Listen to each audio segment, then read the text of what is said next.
What are you doing now, John? Well, I've come up with this theory that obviously we're in winter conditions now. See it off. Winter conditions. We got to think about batten braces and making sure that. And some people are going to say that it's probably excessive, but normally what I would do when we've got a lee mix down, as you pointed out this morning, we would tip some SPR water down over the top. And what the SPR does on the lee mix, it stops the lee mix sucking all the moisture out of the mortar, and that's when you get rapid drying time, rapid evaporation, and that's when you get the delamination from the mortar from your sub base, and the sub base being the lee mix in this case, if that makes sense. But what we've done this morning, well, it's not freezing anyway. It's not, the temperature's not below. That's mild, is it? isn't Yeah, it? it's quite mild.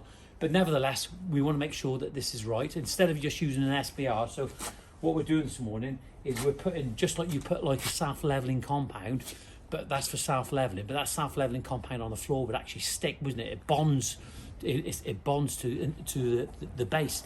And the same with these priming slurries, they are a bridge bond. So what we're doing is we're putting, as we lay our slabs now, we're putting a very watered down slurry along the top to ensure that the mortar sticks to the lee mix, not just sticking the slab to the mortar, but also the mortar sticking to the base. Does that make sense? Does to me, yeah. Cheers, mate. Yeah.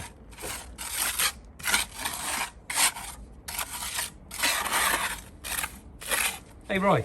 Yeah. Some people say this is a bit excessive. Well, maybe, but you know, it's one of them things. So maybe if it is a bit overkill, it's not going to hurt it, is it? It's only going to do better.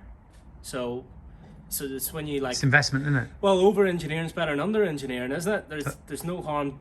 Thank you. Making it better. Absolutely, You know? 100%. So, Yeah, go on, get straight into it. Just say what you say. So so you're using like a screed mix. a screen mix. Yeah. Yeah. And how long does that take to mix? That's a whole barrel load. How long is that taking? Oh, it's 2 minutes and then it's quick. Yeah, quicker than the mixer.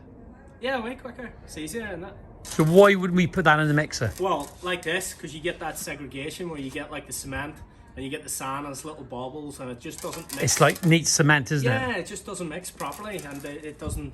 You know, it's just not a good mix, really. And the benefits, I suppose, of this is that Well, a really good mortar. it's good. It's well mixed, and for me personally, the biggest bonus of this is it's just so easy to work with. Yeah, and there's not much water. That's the thing that I was trying to say, is that it's the water that causes the problem. The water freezes, it evaporates. So it freezes, it evaporates, and also what it actually does is that, depending on the water where you come from, your area, is when you go to do the grouting, is that this can have an effect on your grouting because of the mineral deposits that come out the water. That's it. And Out of the to be mortar, fair- rather. To be fair, some people just throw too much water in and don't realise what the sand actually has in it. Yeah. So I really appreciate that. That was really good information. But can we have an action shot of you actually working? an action shot, Yeah, here he goes. yeah. There he goes. Watch us now. Alright, okay. The Irishman now. Look at that. Look at the mix. Look at the action. Almost like Rambo of the landscaping world. So come on, what we just talked about. Right, so we've dry laid this now, just to make sure that we've got the right heights and the bed's right for it, because the last thing we want to do is take it up and it's got full of we've got our priming slurry underneath. Yeah. It's a bit messy, it's a bit awkward. So we want to make sure the bed is nice and flat. Yeah. So when we lift that up now, It's clean, it's easy, and then we put that slab that we've already slurried up down if the bed's right. if the bed's right, Yeah. and we can adjust it Yeah, accordingly. and if not, then we can adjust this very easily, and it's not full of priming slurry where it's lifted half the bed up with it. What do you say to those people who say that you're wasting your time? You should get the bed right straight away and lay just once. Well, They gotta be I'd good, love haven't to they? see people who do it just once every time and get it right, because I know lots of landscapers that have to do this multiple times. I mean, And we're just ensuring that the bed, there's no voids underneath, because if you've got voids, that's where water's going to accumulate, that's isn't it? You want it right, and it doesn't. To double check things isn't a bad thing. It's a good thing. So the next question, do you think you're strong enough to lift that by yourself so I can show our viewers in this video to see what the bed's like? We can adjust it and see the benefits of it. Look at those muscles, those pecs. Here he goes. Well, there you are. So you can see there where the slab is touching, can't you?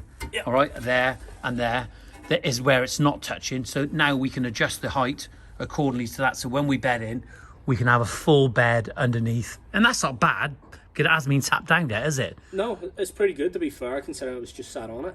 But we want it to go down nice and even, don't we? Yeah, so it's nearly there.